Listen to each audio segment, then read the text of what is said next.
Hey everyone, welcome to day 22. Kia ora everyone, this is Hey Johanna. Welcome to day 22 of QUARANT-INK. So yesterday I ran out of the paper that I've been using for these QUARANT-INK drawings, but fortunately I did have a pad of watercolour paper just sitting on my shelf, which I can use for the next 9 days.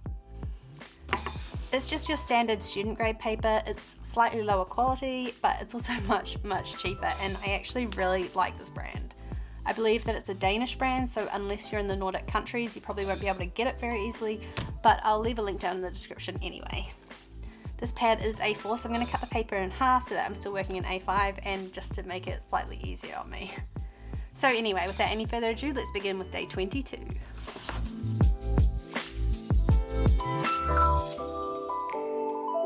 Day 22's prompt was slice. I had a couple of ideas for this one. The first was some kind of animal being like sliced in half. I also toyed with the idea of drawing a slice of life kind of piece, but I was exhausted when beginning this drawing, so I reluctantly went for the simplest option, and thank God I did. During my idea stage, I was thinking I would just draw a slice of fruit, make it nice and detailed, and be done with it.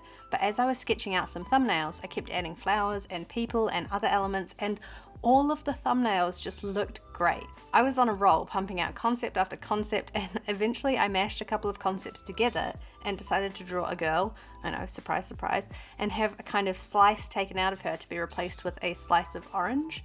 It sounds weird to describe it, but I mean, you can see what I mean on the screen. It was going to be quite a plain drawing, so I wanted to keep the slice of fruit really detailed, and I ended up adding more orange slices around the rest of the drawing just to make it less boring, I suppose. So this was my first time ever using this paper. I did notice a difference between the cotton stuff I've been using for the past few days and this, but that was always going to happen. Overall though, I was happy with the experience. It really wasn't as bad as I was expecting to move from a high quality paper to a low quality one, and I really appreciated being able to erase my graphite marks without chewing up the paper. I will say that the cellulose paper, which is the one I'm using here, warped a lot more than the cotton paper. I was expecting it, but I don't know, I got used to zero warping over the past few days, and now I'm like, oh no. Anyway, I just wanted to finish this up by saying how much I surprised myself with this drawing. It just turned out really cool. I'm so happy with it. I have no complaints about the paper. I mean, cotton paper is good, but I think for the most part you could get away with using cellulose paper most of the time and be perfectly happy. I know that's kind of a hot take because many artists will insist that cotton is the only way to go, but you know what? Paint on printer paper if it makes you happy. Just do what you want to do. Good tools can only get you so far. You could have the best quality paper in the world and the best quality paints and the most expensive paintbrush, but that alone doesn't make a great piece of art, you know? Just saying.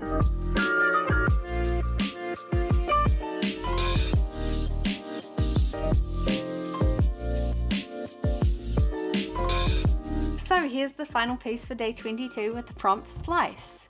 I am just so in love with this piece. I think it came out beautifully. There's very little about it that I don't like, and that's pretty rare for me. I'm not sure if you'll be able to see this on camera or not, but it has warped just a little bit.